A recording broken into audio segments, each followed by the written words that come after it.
আসসালামু আলাইকুম। দেশ ও ভাইদের সবার জন্য, আমরা সব মুসলমান ভাইদের জন্য, আমাদের এখানে সৌদি আরব কালকে ঈদ, সবাইকে ঈদ মোবারক।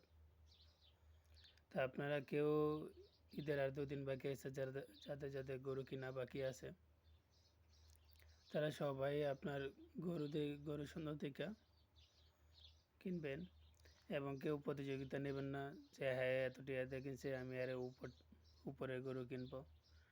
এটা কুরবানি দেওয়ার উদ্দেশ্য হলো যে আল্লাহকে খুশি করার জন্য। তা আমরা প্রতিযোগিতা নিয়ে গরু কিনবো না এবং আপনারা হাটে যেয়ে মাংস দেখে গরু কিনবেন না, সুন্দর দেখে গরু কিনবেন।